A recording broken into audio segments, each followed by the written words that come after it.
Hello, lighting people. We have news of a lighting industry acquisition to share with you today. Luminii, the Illinois-based architectural lighting company, has acquired two British brands from the same owner, Precision Lighting and Remote Controlled Lighting. The transactions mark the fourth and fifth acquisitions that Luminii has made over the last 2+ years, with the others being Senso, Optic Arts, and iLight technology. As a result of the transaction, the newly acquired British brands will have a larger path to market in the US and Canada, and it also gives the well-established North American brands of Luminii a stronger path to market in European and other international markets. So we're pleased to be joined today by two of the stakeholders in the transaction, Luminii CEO Jeff Parker and the head of international business for Luminii, Paul Crisp. Gentlemen, congratulations on the big news. And Paul, let's start with you. People in your market in Europe are well familiar with the two brands of RCL and Precision Lighting. But for those of us who don't know the companies, please share a thumbnail sketch of the companies and the markets they serve.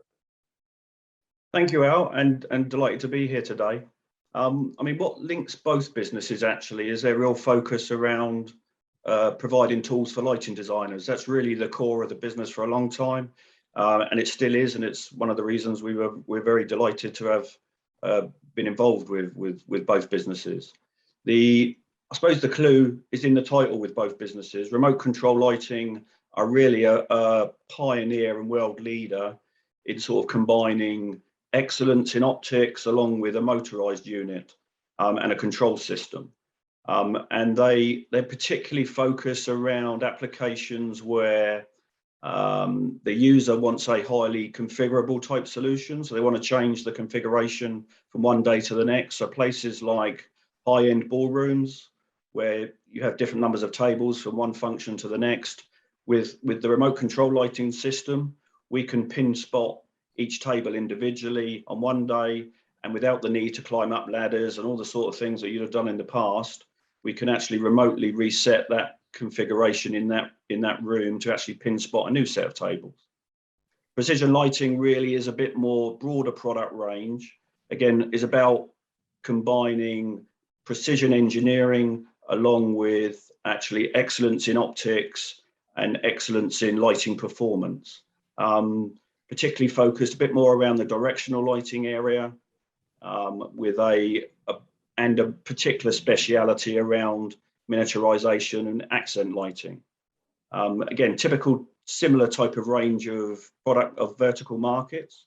So focused around galleries and museums, retail outlets, high-end hospitality, those sort of sectors.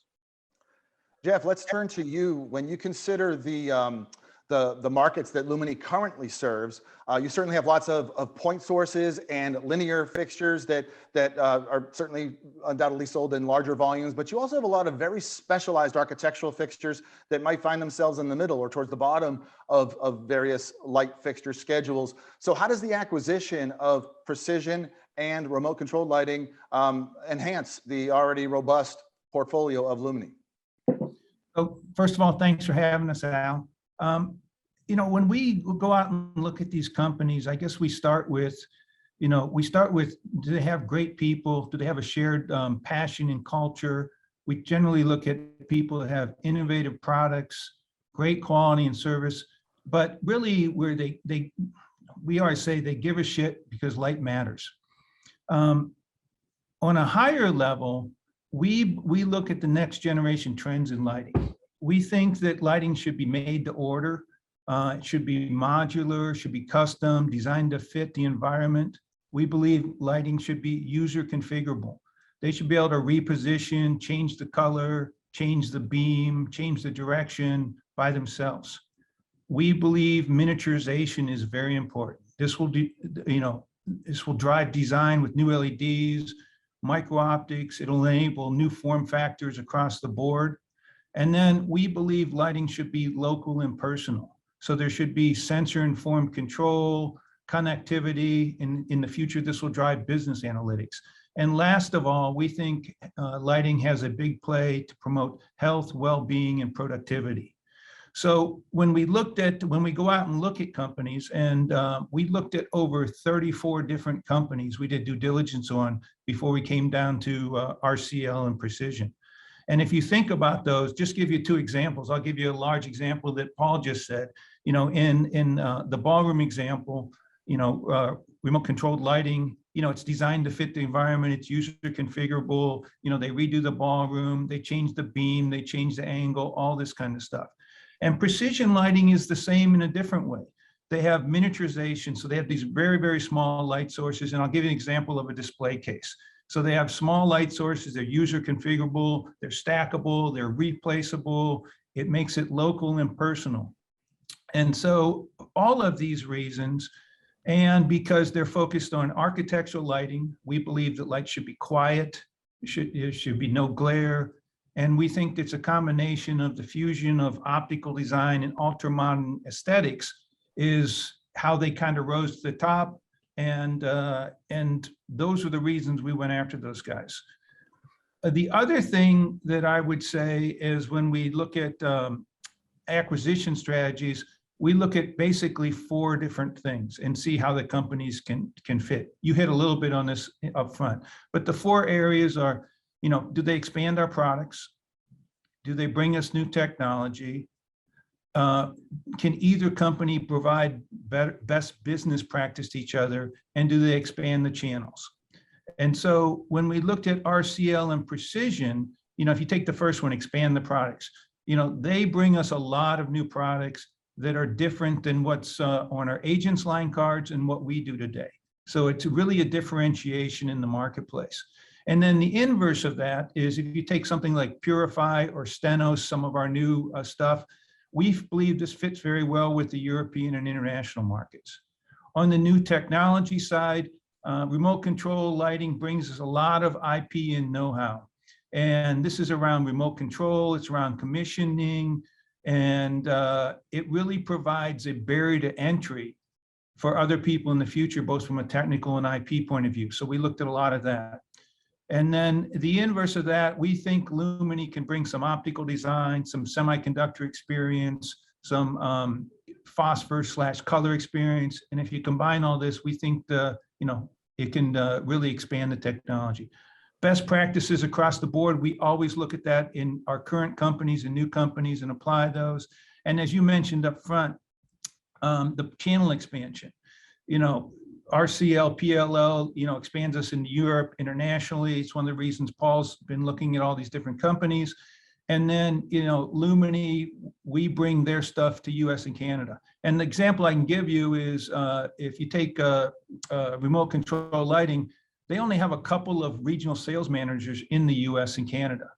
We have 10 times that. And so I think that will allow us to expand going forward. For sure, yeah, it looks like a marriage that makes sense on both sides of the acquisition, and it's a win-win for sure. So thank you for that explanation. And Paul, when we turn to you, mentioned briefly, Jeff mentioned briefly the existing immersion you have in North America, being light and regional sales manager, and now that's strengthened. You've also had a number of lighting agents in North America, but maybe a dozen or so in some of the strongest specification lighting marketplaces. So now when we look at a British company that likely has more business on that side of the Atlantic, how ready are you folks to provide US and Canada specifiers with the spec tools they need and to ship products that conform to the norms and standards and codes of the North American market?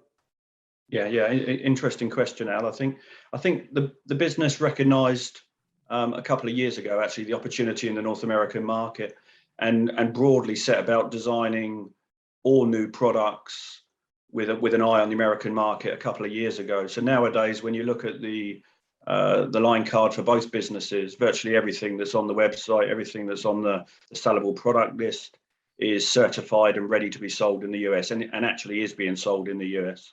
You know, we do have a team already. They've done a great job at creating a presence in the US market. We've got a growing pipeline. So we are very ready. We are selling product already into the North American market, and looking forward to have the opportunities that come in with being part of Luminii will bring to it with that bigger team that Jeff talked about. Excellent. And when we consider those markets and the current way that the newly acquired brands have approached those markets. There's an existing base of a dozen or so agents, as I mentioned earlier. Jeff, a lot of those agents aren't necessarily aligned with Lumini's other agents. So, I talk to a lot of lighting agents week to week, and they rave about Luminii, and it's an important brand, an architectural brand in the sub-brands in North America. But obviously the agents watching this interview might have questions about how is this going to affect them? Will there be agent consolidation? What is the agent strategy, Jeff, on how you bring the two brands over to the US and move forward? Well, what we'll do is we'll look at that territory by territory, agent by agent, but on a higher level, what we aspire to be is an outwardly focused, customer-driven product company. And this is where our agents, our lighting designers, our specifiers, they're basically the voice of the customer. And what we do is we regularly do focus groups with our agents, and they'll bring in specifiers, all this kind of stuff. And we'll look at, hey, here's new products we have, here's new prototypes, here's new technology we're developing, everything from concept sessions to complete working prototypes. And we've done, just last year, we did about 6 of these things. And, so we really work close with our agents. And just an example, both Stenos and Purify came out of those meetings that we're shipping today. So, we'll look at all the agents. Compared to the other companies we acquired in the past, there's not that much overlap on this one. And so that's not too bad. Part of it's because you're talking a, European company versus here. So I think we'll work through all that, and we've been able to do it in the past. And I think at the end of the day, we're going to bring our agents some unique stuff to the line card that they don't have today. Well, it sounds really exciting, gentlemen, and I'm super happy for the both of you, and we will all look forward to your success. So, Jeff, thank you very much for sharing your thoughts and ideas. And is there any chance, Jeff, that you'd be willing to share the names of the other 32 companies that you didn't acquire?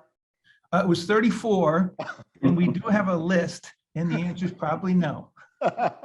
Fair enough. Well, congratulations, Jeff, and thank you. And Paul, you're well entrenched over there in Europe, and congratulations to you. And we look forward to seeing the great things that you folks bring to North America over the next few years. So congratulations, gentlemen, and thank you for joining us. Thank you, Paul. Yeah, thank you, Al, and thank you for the time today. Appreciate it. Thanks for having us, Al. Appreciate it.